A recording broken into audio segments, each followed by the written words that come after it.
Demokrasi adalah bentuk pemerintahan di mana rakyat ikut serta memerintah dengan prinsip tata pemerintahan yang berasal dari rakyat, oleh rakyat, dan untuk rakyat. Adapun beberapa ciri pokok pemerintahan demokrasi meliputi partisipasi rakyat dalam pengambilan keputusan, pemilihan umum, kebebasan berpendapat, hak asasi manusia, supremasi hukum, dan tanggung jawab pemerintahan kepada rakyat.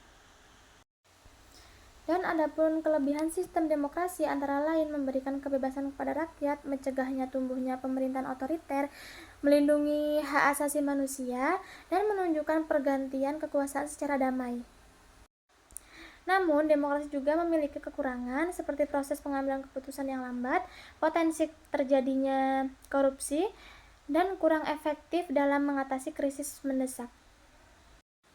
Sistem demokrasi memberikan kebebasan kepada rakyat dan mencegah tumbuhnya pemerintahan otoriter, namun juga memiliki kelemahan seperti proses pengambilan keputusan yang lambat dan potensi terjadinya korupsi.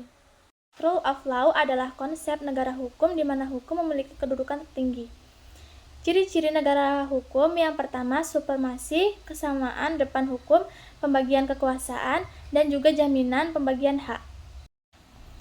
Rule of law penting di suatu negara seperti di Indonesia. Kalian dapat memberikan manfaat melindungi HAM, menciptakan keadilan, mencegah kewenangan, dan juga menciptakan kestabilan politik. Geopolitik adalah ilmu yang membahas tentang sistem politik yang berhubungan dengan letak geografis. Adapun unsur-unsur utama geopolitik meliputi keadaan geografis, politik, hubungan timbal balik antar geografi dan politik, serta unsur kebijaksanaan.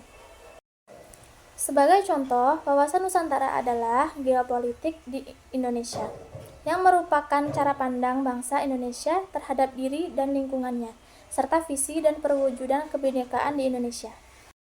Geostrategi di Indonesia memiliki beberapa tujuan. Yang pertama, menyusun dan mengembangkan potensi kekuatan nasional. Yang kedua, mewujudkan ketahanan nasional melalui penyusunan komponen strategi untuk pertahanan dan keamanan. Yang ketiga, mencapai tujuan pembangunan nasional demi kesejahteraan dan keamanan secara seimbang. Bentuk geostrategi di Indonesia terdiri dari kombinasi ketahanan nasional dan geostrategi. Ketahanan nasional merupakan strategi yang memanfaatkan kondisi lingkungan geografis dan demografi untuk melindungi negara dari ancaman politik dan militer. Geostrategi itu sendiri memiliki beberapa karakteristik seperti melibatkan penyusunan komponen strategi untuk mempertahankan dan keamanan, menggunakan penguasa ilmu pengetahuan ekonomi atau IP dan kebijakan luar negeri yang didukung pada faktor geografik, mencakup aspek politik, ekonomi, budaya, dan militer. Dalam konteks Indonesia, geostrategi memainkan peran penting dalam pembangunan nasional, kepentingan politik, dan pertahanan. Hal ini terlihat dalam kesadaran bahwa kesatuan bangsa akan hancur jika bangsa dan negara tidak memiliki kekuatan nasional yang kuat. Oleh karena itu, geostrategi di Indonesia bertujuan untuk mengembangkan potensi kekuatan nasional dan mencapai tujuan pembangunan nasional demi kesejahteraan dan keamanan secara seimbang.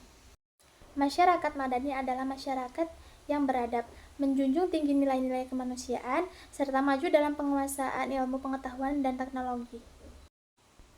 Contoh perwujudan masyarakat madani di kehidupan sehari-hari adalah adanya ruang publik yang bebas sebagai sarana dalam mengemukakan pendapat, toleransi, adanya kemajemukan, penumbuhan sikap tolong-menolong, dan memberikan bantuan sosial kepada orang yang membutuhkan.